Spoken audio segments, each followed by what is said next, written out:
ప్రభువైన యేసుక్రీస్తు నామములో హృదయపూర్వక వందనాలండి. ముందుగా ఇంత మంచి సమయాన్ని ఇచ్చిన తండ్రి అయిన దేవునికి ప్రభువైన క్రీస్తు ద్వారా కృతజ్ఞతాస్తుతులు చెల్లిస్తున్నారండి. అందరూ బాగున్నారండి. వాక్యం చదువుకొని ప్రార్థన చేసుకున్న తర్వాత పాఠంలోనికి వెళదామండి. మత్తయి గారు రాసిన సువార్త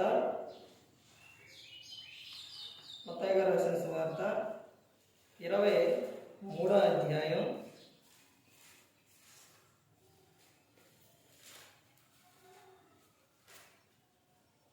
27వ వచనం.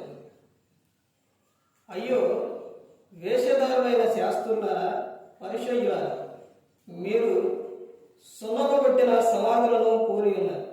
అవి వెలుగుల శృంగారముగా అగపడును గాని లోపల చచ్చిన వారి ఎముకలతోనూ సమస్త కల్మషముతోనూ నిండి ఉన్నది. ప్రార్థన చేసుకున్నారు. పరలోకమందున్న మా తండ్రి, పరిశుద్ధ ప్రేమ గల తండ్రి, గొప్ప తండ్రి, యెహోవా తండ్రి, మీ ప్రియ కుమారుడు యేసుక్రీస్తు ప్రభువు ద్వారా కృతజ్ఞతాస్తుతులు చెల్లిస్తున్నాము నాయన. ఆరాధన మొదట్లో మీరు నడిపించండి నాయన. వాక్యం బోధించుండగా విలువారి తండ్రి మంచి తెలియ వాక్యానుసారంగా నడిచే భాగ్యం దయచేయండి తండ్రి. వాక్యం బోధించుండగా ఈ లోక సంబంధమైన జ్ఞానంతో కాకుండా మీ జ్ఞానంతో మాట్లాడే భాగ్యం దయచేస్తారని మా ప్రభువైన యేసుక్రీస్తు నామములో వేడుకుంటున్నాం తండ్రి. ఆమేన్. ప్రభువైన యేసుక్రీస్తు నామములో హృదయపూర్వక వందనాలండి. దేవుని కుమారుడు యేసుక్రీస్తు ప్రభువు ఈ లోకానికి వచ్చిన తర్వాత పరలోక రాజ్యం సమీపిస్తుంది కనుక మారు మనస్సు పొందమని ప్రకటింప మొదలుపెట్టారు.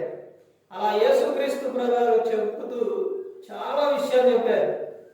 యేసుక్రీస్తు ప్రభువు చెప్పిన విషయాలు ఆత్మ సంబంధమైన విషయాలు, పరలోక సంబంధమైన విషయాలు. మనిషి తల్లి గర్భమున రూపింపబడినది బిడ్డ, అక్కడ నుంచి మనిషి మరణించి తిరిగి ఎక్కడికి వెళ్ళాలో, ఎలా వెళ్ళాలన్నది ప్రతి ఒక్కటి కూడా చెప్పారు. అయితే ఈ లోకంలో నువ్వు ఎలా ఉంటే పరలోకానికి చేరతావు, ఏ విధంగా నువ్వు జీవించాలి అన్నది కూడా యేసుక్రీస్తు ప్రభువు ప్రతి ఒక్కటి కూడా చెప్పారు. అంశం మారవలసినది మనస వేషమ. మారవలసినది మనస వేషమ. మనిషికి మారవలసినది ఏంటి?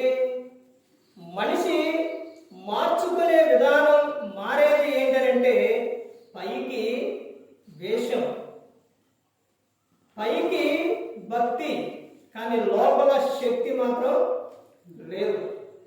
పైకి ఎలా కనబడతారంటే చాలా గొప్పగా కనబడతారు మనుషులు, కానీ లోపల మాత్రం ఉండదు. అందుకే చెబుతున్నారు, మారవలసినది నీ మనస వేషమా. ఏది మారాలి? మనస్సు మారాలి. నీ మనస్సు మారితే ఈ క్రియలు మారుతాయి, నీ ఆలోచనలు మారుతాయి, ప్రతి ఒక్కటి కూడా మారుతుంది. ఇక్కడ మత్తయి గారు రాసిన సువార్త 23వ అధ్యాయం 27వ వచనంలో చెబుతున్నారు. యేసుక్రీస్తు ప్రభువు చెబుతున్న ఈ విషయం చూడండి. అయ్యో వేషధారులైన శాస్త్రులారా, ఎలా ఉన్నారంటే వీళ్ళు వేషం వేసుకొని ఉన్నారు, పైన వేషం వేసుకొని ఉన్నారు. తర్వాత పరిసయ్యులారా, మీరు సొల్లమగొట్టిన సమాధులను పోలి ఉన్నారు. అవి వెలుపల శృంగారముగా అగుపడును గాని లోపల చచ్చిన వారి ఎముకలతోనూ సమస్త కల్మషంతోనూ నిండి. పైకి వైట్ అండ్ వైట్, పైకి ముసుగులు, కానీ లోపల మాత్రం ఎలా ఉంది? కుళ్ళిపోయి ఉంది. సమాధి పైకి ఎలా కనబడుతుందండి? సమాధి తెల్లగా కనబడుతుంది, లోపల మాత్రం అది తెరిస్తే ఎలా ఉంటుంది? వాసన కంపు కొడుతుంది.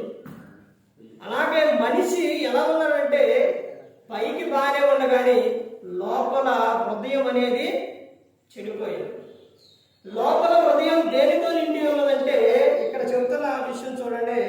అవి వెలుపల శృంగారముగా కానీ లోపల చచ్చిన వారి ఎముకలతో సమస్త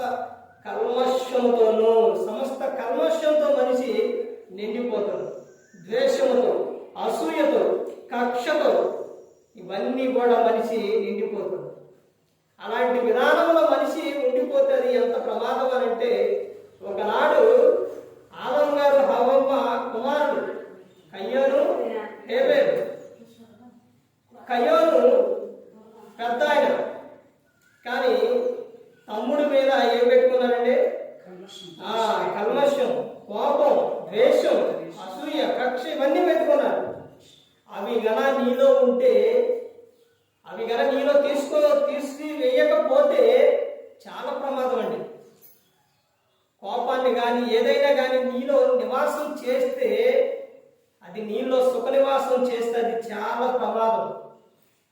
అలా కయ్యోనులో అలాంటి అనేది నిండిపోవడం వలన రోజు రోజుకి అవి ఏమైపోయాయండి? తమ్ముడిని హత్య చేసే వరకు, తమ్ముడిని హత్య చేసే వరకు. ఇంకొక వ్యక్తి కనబడతారండి, యాకోబు గారి కుమారుడు యోసేపు. అన్నలు కొట్టారు, గోతులో పడేశారు, తీసుకెళ్ళి ఆయన్నే అమ్మేసేసారు. అమ్మినా కానీ అన్నల మీద ఏం పెట్టుకున్నాండి? పగ పెట్టుకున్నాడా? పెట్టుకోవాలా, ప్రేమ పెట్టుకున్నాడు. తర్వాత వారు వచ్చినప్పుడు ఏ విధంగా ఆ ప్రేమను చూపించాలన్నది మనకు కనపడుతుంది. అలాగే ఒక వ్యక్తి మీద ప్రేమ, నిన్ను అనే నీ పొరుగు వారిని ప్రేమించమని చెబుతుంది గ్రంథం. కానీ మనుషులు కల్మషంతో ద్వేషంతో నిండి ఉన్నారు. అంటే పైకే భక్తి, లోపల ఏముంది? లేదు. కల్మషంతో నిండిపోతున్నారు మనుషులు. తర్వాత ఇంకా ముందుకెళ్తే చూడండి, యాకోబు గారు రాసిన పత్రిక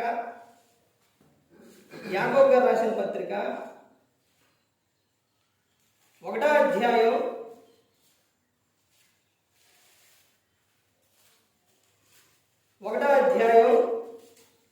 21వ వచనం, 20 నుంచి చూడండి. ఎందుకనగా నరుని కోపం దేవుని నీతిని నెరవేర్చదు.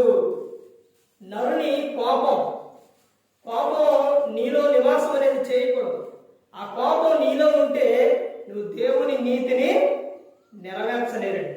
కోపం అనేది చాలా ప్రమాదకరం. ఆ కోపం అనేది నీలో ఎంతవరకు ఉండాలంటే సూర్యుడు అస్తమించే వరకే ఉండాలి. తర్వాత నీలో కోపం అనేది ఉండకూడదు. తర్వాత చెబుతున్నారు చూడండి, ఎందుకనగా 21 చదవండి. అందుచేత సమస్త కల్మషమును విర్రవీగుచున్న దుష్టత్వము మాని లోపల నాటబడి నీ ఆత్మలను రక్షించుటకు శక్తిగల వాక్యమును సాత్వికముతో అంగీకరించుడే. పైన చెప్పబడిన వాటిని ఏం చేయాలంటే విడిచిపెట్టేయాలి, వదిలేయాలి. అవి నీలో ఉండకూడదు.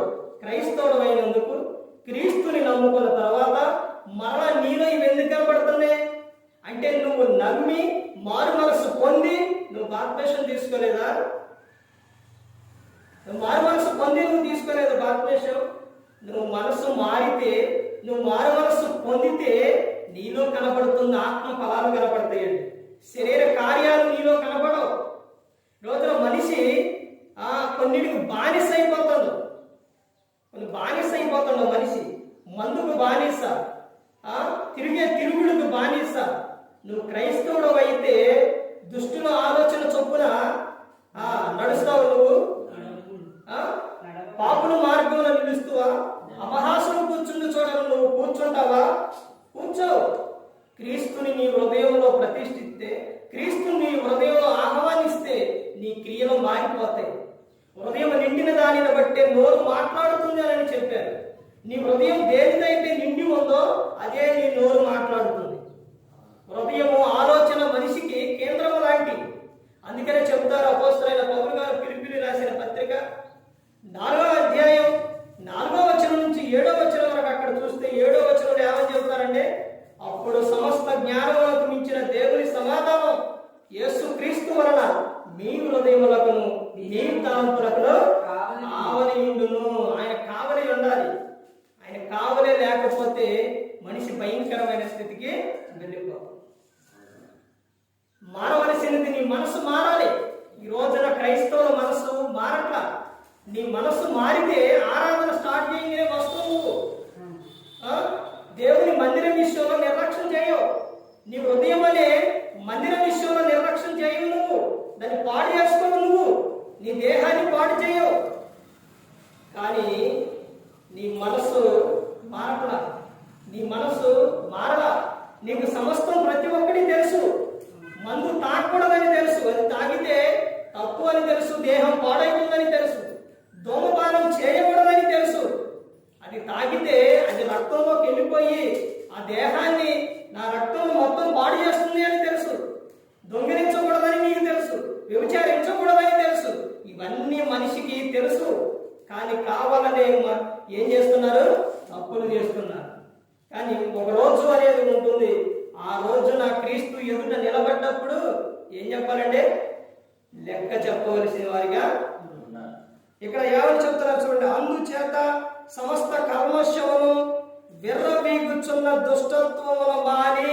విర్రవీగుచున్న దుష్టత్వం నీలో ఉంటే దాన్ని ఏం చేయాలండి? తీసివేయాలి, మానేయాలి. మరలా నీలో అనేది అవి ఉండకూడదు. తర్వాత ఏమని చెప్తున్నారు? లోపల నాటబడి మీ ఆత్మలను రక్షించుటకు శక్తి గల వాక్యమును సాత్వికముతో అంగీకరించుడి. మీ ఆత్మ రక్షించేది ఏంటండి? వాక్యం. వాక్యం అండి.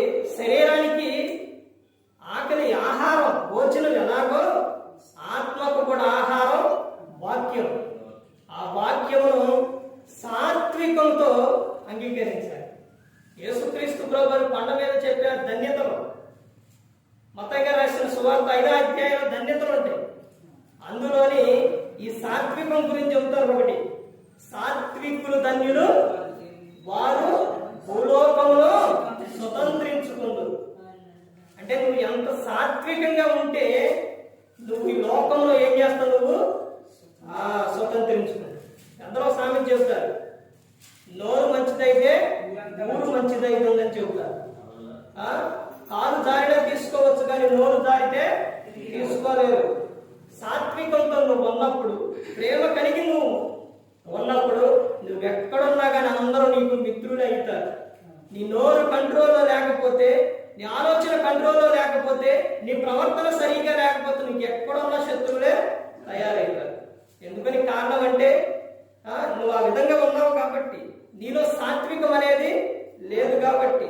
సాత్వికులు ధన్యులు, వారు భూలోకంలో స్వతంత్రించుకున్నారు. మోషే ఎలాంటి వాడండి? మిక్కిలి సాత్వికమైన వాడు. సాత్వికుడు అనే దేవుడే సర్టిఫికేట్ ఇచ్చింది. ఆ విధంగా ప్రతి ఒక్కరూ కూడా ఈ లోకంలో దేవుని మెచ్చుకునే వారిగా ఉన్నారండి. ఇక్కడ చూడండి, అదే విషయం తర్వాత ముందుకెళ్తే మత్తయి గారు రాసిన సువార్త 5:7లో చెబుతారు. తర్వాత ఇర్మియా గ్రంథం 17వ అధ్యాయం, ఇర్మియా గ్రంథం 17వ అధ్యాయం 10వ వచనం చూడండి. ఇక్కడ హృదయం గురించి చెబుతున్నారు. 10వ వచనం 9 నుంచి చూడండి. 17:9 నుంచి చూడండి. హృదయము అన్నిటికంటే మోసకరమైనది, అది ఘోరమైన వ్యాధి గలది, దాన్ని గ్రహింపగలవాడెవడు? చూసారండి, హృదయం అన్నిటికంటే మోసకరమైనది, ఘోరమైనది, ప్రమాదకరమైనది అంట. ఆ హృదయాన్ని నీ కంట్రోల్లో ఉంచుకోవాలి. తర్వాత ఏమని చెప్తున్నారు చూడండి.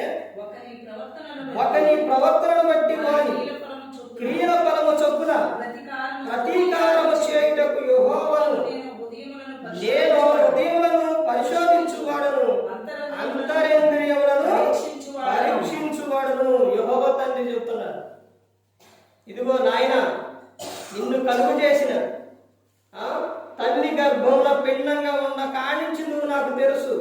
నీ ఆలోచన ఏంటో, భూమి మీదకి వచ్చిన తర్వాత నీ ఆలోచన ఏంటో తెలుసు, నీ క్రియలేంటో తెలుసు, నీ ప్రతి ఒక్కటి తెలుసు. ఇంకా ఏమని చెప్తున్నానంటే అంతరేంద్రియములు అంటే మనిషి దేహంలో ఉన్న మొత్తం వీటన్నిటిని దేవుడు ఏం చేస్తారట? పరీక్షిస్తారు అని చెబుతాను. నీ మనస్సు మారాలి. వేషం కాదు మారాల్సింది, నీ మనస్సు మారాలి. దేవుడు ప్రతి ఒక్కటి కూడా చూస్తున్నారు. రోమీయులకు రాసిన పత్రిక, అపోస్తలుడైన పౌలు గారు రోమీయులకు రాసిన పత్రిక ఒక క్రైస్తవుడు కలిగి ఉండవలసిన విధానం, ప్రతి ఒక్క క్రైస్తవుడు కూడా క్రైస్తవురాలు గారు భూమి మీద ఎలా ఉండాలన్నది ఇక్కడ చెబుతున్నారు అపోస్తలుడైన పౌలు గారు. రోమీయులకు రాసిన పత్రిక 12వ అధ్యాయం 1వ వచనం నుంచి చూడండి. కాబట్టి సహోదరులారా, పరిశుద్ధము దేవునికి అనుకూలమైన సజీవ యాగముగా మీ శరీరములను ఆయనకు సమర్పించుకొనుడని దేవుని వాత్సల్యమును బట్టి మిమ్మును బతిమాలుకొనుచున్నాను. ఇక్కడ ఎన్ని విషయాలు ఉన్నాయో చూడండి, ఎన్ని విషయాలు ఉన్నాయో చూడండి, ఎన్నెన్ని విషయాలు ఉన్నాయండి ఇక్కడ. కాబట్టి సహోదరులారా, పరిశుద్ధత విషయంలో దేవుడు రాజీ పడ్డండి. పరిశుద్ధత లేకపోతే దేవుడు ఊరుకోడు. పరిశుద్ధంగా జీవించాలి, పరిశుద్ధత కలిగి జీవించాలి, పరిశుద్ధాత్ముడు మాట వినాలి. అలా లేకపోతే దేవుడు పొరపాటును కూడా ఒప్పుకోడండి. నువ్వు పరిశుద్ధంగా జీవించాలి. అందుకని పరిశుద్ధుడైన ప్రభువులోని ఎప్పుడు ఏర్పరచుకున్నారంటే జగత్ పునాది వేయబడక మునుపే క్రీస్తులో మనల్ని ఏర్పరచుకున్నారు. ఎలా ఉండాలని? పరిశుద్ధంగా, నిర్దోషులుగా, ప్రేమ కలిగి ఉండాలని దేవుడు ఎప్పుడంటే క్రీస్తులో జగత్ పునాది వేయబడక మునుపే మనల్ని ఏర్పరచుకున్నారు. ఈ లోకానికి వచ్చిన తర్వాత, క్రీస్తులోకి వచ్చిన తర్వాత మరలా నేను ఇంకా లోకాశలతోనే ఉంటాను, దుష్టులతోనే సాంగత్యం చేస్తాను, నా ఇష్టానుసారంగా తిరుగుతాను అని అంటే దేవుడు ఒప్పుకోడండి. ఒక సేవకుని బాధ చూడండి, ఒక సేవకుని ఆలోచన చూడండి. ఇక్కడ ఏ విధంగా చెబుతున్నారు అపోస్తలుడైన పౌలు గారు. రోమా పట్టణం అంటే భయంకరమైన పట్టణం అది. అక్కడ అపోస్తలుడైన పౌలు గారు చెబుతున్న విషయం, పరిశుద్ధమును దేవునికి అనుకూలమైన సజీవ యాగముగా మీ శరీరములను ఆయనకు సమర్పించుకొనుడని. మీ శరీరాలు ఏం చేయాలంటే సజీవంగా, అంటే పూర్తిగా మొత్తం నువ్వు సజీవంగా నువ్వు దేవునికి సమర్పించుకోవాలి. కాదండి నేనేమో సగం దేవునికి సగానికి సగం లోకం అనేదంటే అది కుదరదండి. అది కుదరదు.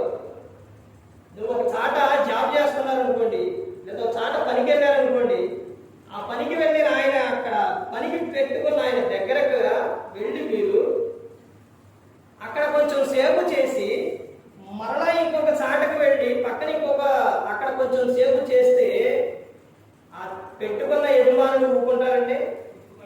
ఒప్పుకోడు. అలాగే నువ్వు క్రీస్తులోనికి వచ్చేసి మరలా నువ్వు సగం దేవుడిలోని సగం లోకంలోని నువ్వు జీవిస్తే దేవుడు ఎలా ఒప్పుకుంటాడండి? ఒప్పుకోడు. అదే విధానం చెబుతున్నారు. వివాహమైన తర్వాత దేవుడు చెబుతున్న విషయం తల్లిదండ్రుల ద్వారా, తర్వాత భార్యాభర్త ద్వారా దేవుడు మనకు తెలియపరుస్తున్న విషయాలు. అందులో కుటుంబం అనేది చాలా ప్రాముఖ్యమైన విషయం అండి, చాలా ప్రాముఖ్యమైనది. వీటి ద్వారా దేవుడు మాట్లాడుతున్నాడు. ఇప్పుడు వివాహమైన తర్వాత భర్త భార్యకి, భార్య భర్తకి, వీళ్ళిద్దరికి ఒకరి మీద ఒకరు అట్ట కాదండి. మేము వివాహమైన తర్వాత మేము వేరే తిరుగుతాము, వేరే వెళ్తామంటే ఉంటారా? అలాగే నువ్వు దేవుళ్ళలోకి వచ్చిన తర్వాత, క్రీస్తులో నువ్వు వచ్చిన తర్వాత నువ్వు క్రీస్తులకి నువ్వు సజీవ యాగంగా నువ్వు ఈ దేహం ఆయనకు సమర్పించుకోవాలి.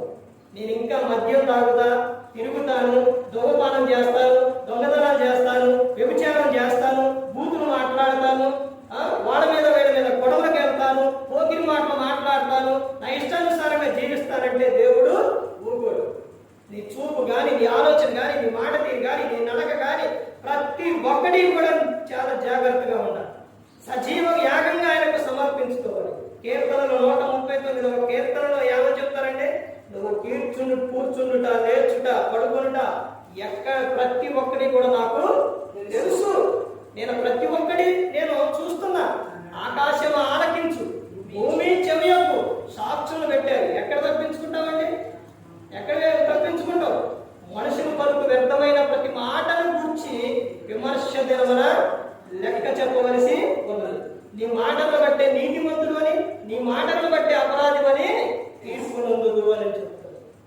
ఇక్కడ సజీవ యాగంగా ఆయనకు సమర్పించుకొని సమర్పించుకొనుడని దేవుని వాత్సల్యమును బట్టి మిమ్మల్ని బతిమాలుకొనుచున్నాను. అపోస్తలుడైన పౌలు గారు ఉన్న వ్యక్తులని బతిమాలుకొనుకుంటున్నారు. ఎందుకండి? ఎందుకు బతిమాలుకొనుకుంటున్నారు? అయ్యో, ఈ లోకం విడిస్తే నరకం ఉంది, అందులోకి వెళ్ళిపోతారు, ప్రమాదకరమైనది ఉంది, భయంకరమైనది ఉంది, వాటికి వెళ్ళకూడదు నాయన అని మీ శరీరములను ఆయనకు సజీవ యాగంగా సమర్పించుకోడని దేవుని వాత్సల్యాన్ని బట్టి మిమ్మల్ని బతిమాలుకొనుచున్నారని అపోస్తలుడైన పౌలు గారు చెప్తున్నారు. ఇక్కడ రాజగూడెం సంఘం, కృపారావు గారు చుట్టుపక్కల ఆయన చేసిన పరిచర్యలోని ఎన్నోసార్లు ఎంతో మందిని బతిమాలుకున్నారు. ఎందుకని బతిమాలుకున్నారండి? మీరు ఆత్మీయంగా ఉండాలి, ప్రేమ కలిగి ఉండాలి. సంఘంలో ప్రతి ఒక్కరూ కూడా స్థిరంగా ఉండాలి, ఆసక్తి కలిగి ఉండాలి. కానీ ఈ రోజున ఆసక్తి ఏదండి? ఆసక్తి విషయంలో ఏమైపోయిందండి? మాన్యత కనపడుతుంది. ఏదండి ఆసక్తి? రాజు గోడం అంటే రాజులుగా ఉండాలి. కానీ ఎలా బ్రతుకుతున్నారు అంటే బానిసలుగా, దాసులుగా బ్రతుకుతున్నారు. క్రీస్తులో మీరు రాజులుగా ఉండాలి, బలవంతులుగా ఉండాలి అని దేవుడు కోరుకుంటున్నాడు. తర్వాత అక్కడ చెబుతున్న విషయం చూడండి, 2వ వచనంలో అక్కడేనండి రోమిలకు రాసిన పత్రిక 12వ అధ్యాయం 2వ వచనం. మీరు ఈ లోక మర్యాదను అనుసరింపక ఉత్తమమును అనుకూలమును సంపూర్ణమునై ఉన్న దేవుని చిత్తమేదో పరీక్షించి తెలుసుకున్నట్టు మీ మనస్సు మారి నూతన ఒకటి వలన రూపాంతరము పొందుడి. మీ మనస్సు మారాలి, రూపాంతరము చెందాలి. ఎలా చెందాలంటే రూపాంతరం అని అంటే గొంగళ పురుగు తెలుసండి. గొంగళ పురుగు ఎలాగైతే సీతాకోక చిలకలాగా మారుతుందో అలాగే నువ్వు క్రైస్తవుడు అయిన తర్వాత, క్రీస్తులోనికి వచ్చిన తర్వాత నీవు సీతాకోక చిలకలాగా ఉండాలి. అది వరకు నిన్ను అసహించుకున్నారేమో, నువ్వు గొంగళ పురుగు స్వభావం కలిగి ఉన్నవేమో. ఇప్పుడు నువ్వు ఎలా ఉండాలి? సీతాకోక చిలకలాగా ఉండాలి. అంటే నిన్ను చూసి ప్రతి ఒక్కరూ మెచ్చుకునే విధంగా ఉండాలి.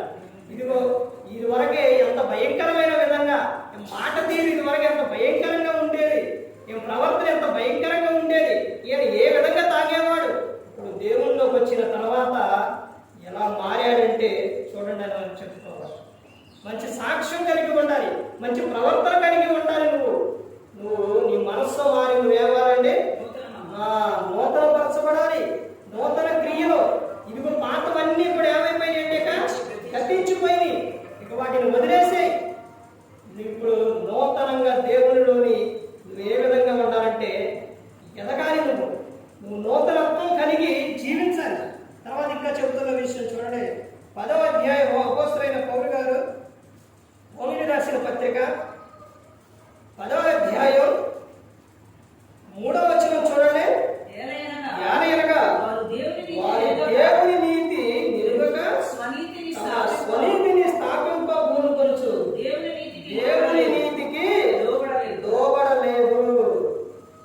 వారు దేవుని నీతికి లోబడలేదండి. ఆ పైన చెప్తున్న విషయం 2 చూడండి. వారు దేవుని యందు ఆసక్తి గలవారని వారిని గురించి సాక్ష్యమిచ్చుచున్నారు, అయినను వారి ఆసక్తి జ్ఞానానుసారమైనది కాదు. అపోస్తలుడైన పౌలు గారు చెప్తున్నారు, వారి ఆసక్తి జ్ఞానానుసారమైనది కాదు. మనసు మారితే, నువ్వు జ్ఞానం కలిగి ఉంటే మందిరాన్ని మానేస్తావా, ఆరాధన మానేస్తావండి. నువ్వు ఎక్కడ ప్రార్థన అన్నా కానీ నువ్వు వెళతావు, పరుగులెత్తు నువ్వు వెళ్ళిపోతావు. నీ మనసు క్రీస్తు నీలో ఉంటే. అదే విషయం చూడండి, అపోస్తలుడైన పౌలు గారు కొరింథీయులకు రాసిన మొదటి పత్రిక, అపోస్తలుడైన పౌలు గారు కొరింథీయులకు రాసిన మొదటి పత్రిక 15వ అధ్యాయం 33 నుంచి చూడండి. మోసపోకుడి దుష్ట సాంగత్యం మంచి నడవడిని చెడులు. మోసపోవద్దు. దేవుడు వెక్కిరించబడడు. మనుషులు ఏదైతే విత్తుతుందో ఆ పంటనే వస్తావు. నువ్వు ఏ విధంగా అయితే నువ్వు జీవిస్తున్నావో, నువ్వు ఎలా అయితే ప్రవర్తిస్తున్నావో, ఎలా అయితే ఉంటున్నావో నువ్వు ఆ పంటనే వస్తావు. అదే చెబుతున్నారు, దుష్ట సాంగత్యం మంచి నడవడిని చెడుగుడు.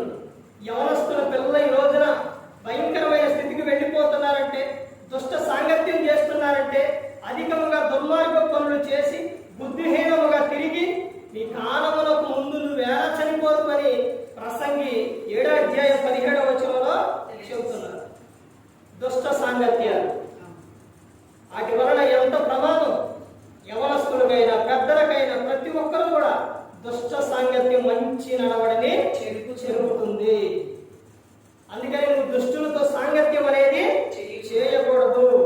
తర్వాత ఏమని చెప్తున్నారు చూడండి, నీతి ప్రవర్తన గలవారే మేలుకొని పాపము చేయకుడి, దేవుని గూర్చిన జ్ఞానము అందరికి లేదు, మీకు సిగ్గు కలుగుటకై ఇట్లు చెబుతున్నాను. ఏమని చెప్తున్నారండి? నీతి ప్రవర్తన గలవారే మేలుకొని ఉండాలండి. ప్రతి ఒక్క విషయంలో క్రైస్తవుడు మేలుకొని ఉండాలి. ఎవరిని మింగుదునని గద్దించు సింహం వలె అపవాది తిరుగుతుండు. నువ్వు అపవాదికి ఏ ఒక్క విషయంలో కానీ నువ్వు అవకాశం ఇస్తే నిన్ను నరకానికి లాక్కెళ్ళిపోతారు. నరకానికి అది తినట్లేదు, నవలట్లేదు, మింగుతుండవు. అందుకని నువ్వు ఎలా ఉండాలంటే మేలుకొని ఉండాలి. మేలుకొని పాపము చేయకుడి. పాపం చేయకూడదండి. పాపం వలన వచ్చు జీతం ఏంటి? మరణం. అది నిన్ను నరకానికి తీసుకెళ్ళిపోతుంది. నీకు ఎక్కడా సంతోషం ఉండదు. ఈ లోకం విడిచిన తర్వాత కూడా సంతోషం అనేది ఉండదు. పాపం చాలా భయంకరమైనది. అందుకనే పాపము చేయకుడి, దేవుని గురించిన జ్ఞానం కొందరికి లేదు, మీకు సిగ్గు కలుగుటకై ఇట్లు చెబుతున్నాను. అపోస్తలుడైన పౌలు గారు చెబుతున్నారు విషయం. ప్రతి ఒక్కరూ గమనించుకోవాలండి. ప్రతి ఒక్కరూ కూడా తెలుసుకోవాలి. చివరిగా ఇంకో విషయం చూడండి, అక్కడ ఏమని చెప్తున్నారంటే అపోస్తలుడైన పౌలు గారు చెబుతున్న ఆ విషయంలోని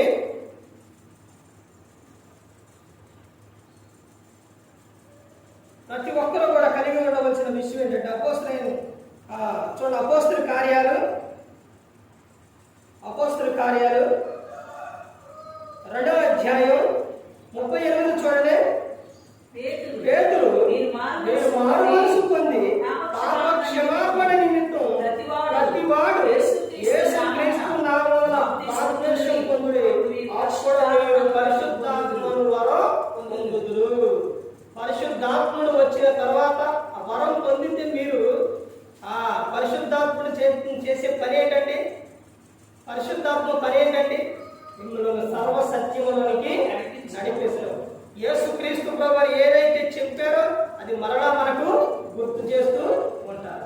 ఆయన మాట వినాలి, ఆయనను దుఃఖపరిచే విధంగా ఉండకూడదు. తర్వాత అక్కడ 42 చూడండి ఏమని చెప్తున్నారు. వీరు అపోస్తలుల బోధ యందును సహవాసమందును రొట్టె విరుచుట యందును ప్రార్థన చేయుట యందును ఎడతెగక ఉండిరి. ఎలా ఉన్నారండి? ఎడబాటు అనేది లేదు. ఎడతెగక ఎప్పుడు కూడా ఉన్నారు. ఆ విధంగా క్రైస్తవులు జీవించాలండి. పైకి దేశంతోనే నువ్వు ఉంటే నీ మనసు మారకపోతే చాలా ప్రమాదం. నీ క్రియలు ఏమీ కూడా మారవు, ఎప్పటికీ మారు. అలా మారకపోతే నువ్వు ఈ లోకం విడిస్తే ఎక్కడికి వెళ్ళిపోతావు? నరకానికి వెళ్ళిపోతావు. అందుకని ప్రతి ఒక్క క్రైస్తవుడు కూడా గమనించుకొని ప్రతి ఒక్కరు కూడా తెలుసుకోవాల్సిన విషయం ఏంటంటే యేసుక్రీస్తు ప్రభువు ఈ లోకానికి వచ్చి మా అందరి కోసం సిలువలో ఆయన ప్రాణం పెట్టారు. ఆ త్యాగం ప్రతి ఒక్కరు కూడా జ్ఞాపకం ఉంచుకోవాలి, గుర్తుపెట్టుకోవాలి. ఇదిగో నా కోసం ఆయన వచ్చి మరణించారు, నా కోసం ప్రాణం పెట్టారు, నన్ను ఎంతగానో ప్రేమించారు. ఇదిగో ఆయన చెప్పిన మార్గంలోని నడవాలి. ఒక వ్యక్తి, మీకు ఎవరికైనా ఒక వ్యక్తి ఇష్టమైతే ఆ వ్యక్తితో ఎలా ఉంటారండి? ఎలా ఉంటారు? ఆ వ్యక్తి గురించే చెబుతారు. మరి యేసుక్రీస్తు ప్రభువు మీకు ఇష్టమైతే ఆయన మీ హృదయంలో ఆహ్వానిస్తే ఆయన గురించి చెప్పుకోకుండా ఉంటారా? ఉండరు. ఆయన గురించి చెబుతారు. ఆయన శరీరం రక్తం తీసుకున్న ప్రతి ఒక్కరు కూడా మరణ పునరుద్ధరణ గురించి ఏం చేస్తారు?